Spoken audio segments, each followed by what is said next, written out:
আসলে পৃথিবীতে রাকিব সবচেয়ে ভারী বস্তু কি জানো? পিতার কাঁধে একজন পিতার কাঁধে তার সন্তানের লাশটা। আর আজকে বেলালকে হারিয়ে আমরা বন্ধুরাও বুঝতেছি যে একজন বন্ধু হারানোর যে কষ্টটা এটা আসলে কি। 2021 সালে আমরা যখন তুষারকে হারিয়ে ফেলেছিলাম, এটা আসলে টাকার কাছে না, ওর হয়তো আল্লাহর হয়ারটাই এতটুকু রেখেছে। কারণ যে বেলাল এবং তুষারের ক্ষেত্রে যদি আমরা দেখি, অনেক টাকা উঠেছে এবং বিশেষ করে বেলালের ক্ষেত্রে প্রায় 11-12 লাখ টাকা উঠেছে, কিন্তু শেষ পর্যন্ত তাকে আমরা হারিয়ে ফেলেছি। আর কফিল ভাই হচ্ছে একটা সময় এসে টাকা কালেকশন বন্ধ করে দিয়েছিল, কারণ হচ্ছে অপারেশনের জন্য যে টাকাগুলো দরকার সেটা মোটামুটি উঠে চলে এসেছে। তো শেষ পর্যন্ত আমরা এমন একটা বন্ধুকে আসলে হারিয়ে ফেলেছি, যার কাছ থেকে আমরা সবসময় মোটিভেট হতাম। মাত্র বিদেশ থেকে আসার 5-10 দিন আগেও মনে হয় আমাকে নক দিয়েছিল এবং বলছিল যে বন্ধু, আমার একটু শারীরিকভাবে একটু অসুস্থ, কিন্তু চলে আসবো দেশে, তোদের সাথে সময় কাটাবো। কিন্তু সময়টা যে এভাবে কাটাতে হবে আমরা আসলে কোনোদিন কল্পনা করি নাই। এমন একজন বন্ধুকে খুব মিস করবো রাকিব। কি বলবো, আসলে বেলাল বিদেশ থেকে আসার প্রায় 10 দিন আগে আমার সাথে কথা হয়েছিল।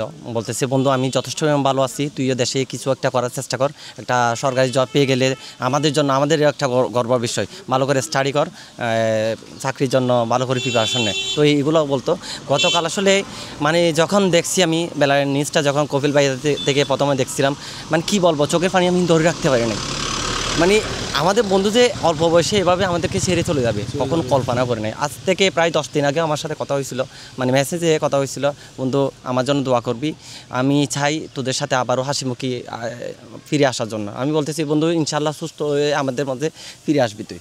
তো আরেকটা বিষয়, আসলে এখান থেকে এটা আমাদের শিক্ষা নিতে হবে যে মানে কী বলবো, টাকা থাকলে সব কিছু হয় না। এই যে আমাদের বন্ধুর জন্য আমরা সাধ্যমতো চেষ্টা করছি, তো তারপরেও বন্ধুকে বাঁচাতে পারি নাই। প্রায় 12 লক্ষ টাকা মনে হয় এখান থেকে, এই এলাকা থেকে কালেকশন করা হয়েছিল। এই এলাকা মানে সবাই হেল্প করেছে। যে অনেকে আছে, এমন অনেকে আছে যে বেলালকে চিনো না, নাকি ফটিকছড়ি বা কোন জায়গা সেটাও জানে না, যে টাকা দিয়ে দিছে।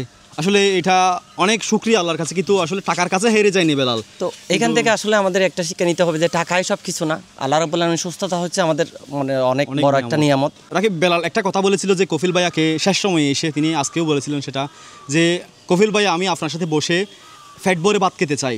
এই জিনিসটা আসলে আমার মানে একরকম খারাপ লাগতেছে, চোখের পানি চলে আসতেছে এই জিনিসটা শুনে, যে বেলাল তোর সাথে বসে আমরাও খেতে পারলাম না, তোর সাথে আর কথাও হলো না, আর দেখাও হবে না কোনো দিন। মানে চাইলে যে একজন বন্ধুর সাথে কথা বলবো, গল্প করব, সেই সুযোগটা আমাদের কাছে আর নেই। তো আপনাদের জন্য এটা একটা মেসেজ হচ্ছে কি, আপনার বন্ধু যদি আপনাকে ডাকে, একটু সময় চাই, তাকে সময়টা দিবেন। কারণ একটা সময় এসে আপনি বন্ধুকে হারিয়ে ফেলবেন, সেই সময়টা আর দিতে পারবেন না। আপনার কাছে সময়টা থাকবে, কিন্তু বন্ধুর কাছে সেটা দিতে পারবেন না। আসলে কি বলবো, আসলে আমাদের আজকে এমন একজন বন্ধুকে হারাই ফেলছি, হারানোর পর বুঝতেছি যে আমি মানে কাকে হারাইছি। এখন এই যে আমি আর হাকিম অনেকক্ষণ দীর্ঘ সময় পর্যন্ত ওকে নিয়ে আলোচনা করতেছি। আমরা আসলে কলেজ লাইফে যখন তার সাথে মিশছিলাম, মানে অল্প কিছুদিনের মধ্যে একদম মানে ক্লোজ হয়ে গেছে, একদম অনেকটা ক্লোজ হয়ে গেছে। আসলে আমি যে ভিডিওগুলো করি, সে আমাকে বলে যে বন্ধু তুই চালিয়ে যা, তোর ভিডিওগুলো আমি সবসময় দেখি, বিশেষ করে মানবিক ভিডিওগুলো যেগুলো করিস, এগুলোকে অনেক সাপোর্ট দিত। বললো যে আমাদের মাধ্যমে যদি একজনের আসলে হেল্প হয়, এটা আসলে অনেক বড় পাওয়া। না, বেলাল আমাকে মানে বিদেশ থেকে সাপোর্ট দিতে, বন্ধু ভালো করে স্টাডি কর, মানে আমাদের বন্ধুদের মধ্যে যদি ভালো কেউ মানে কিছু একটা করতে পারে, যে তুই যদি সরকারি একটা জব করতে পারিস, এটা আমার জন্য শোনাম, সবসময় সাপোর্ট দিত ভালো কিছু করার জন্য। তো এখন আসলে পরিশেষে একটাই চাওয়া, আল্লাহর কাছে যেন জান্নাতের সর্বোচ্চ মাকাম তাকে দান করে, এবং পরিবারের পাশে যাতে আমরা সকলে দাঁড়াই, একটু হলেও হেল্প করি। এবং তার মা, আসলে সন্তান হারানোর কষ্টটা যে কতটা একজন বাবা, একজন মা বুঝতেছে এখন সন্তানকে হারিয়ে, বেলালকে হারিয়ে। সো আমরা যারা পারি বেলালের পরিবারকে সবসময় সাপোর্ট দিব এবং দোয়া করব তাদের পরিবারের জন্য, যেন তাদের মনোবলটা একটু শক্ত থাকে। সবার প্রতি একটা রিকোয়েস্ট করব, বেলালের জন্য সবাই দোয়া করবেন, আল্লাহ রাব্বুল আলামিন যাতে বেলালকে জান্নাতুল ফিরদাউস নসিব করেন। আর হচ্ছে বেলাল হচ্ছে পরিবারের একমাত্র ছেলে, তো তার পরিবার, তার মা বাবা আজকে তাদের একমাত্র ছেলেকে হারিয়ে ফেলছে। এর থেকে দুঃখের, এর থেকে কষ্টের আর কিছু হতে পারবে বলে আমি মনে করি না।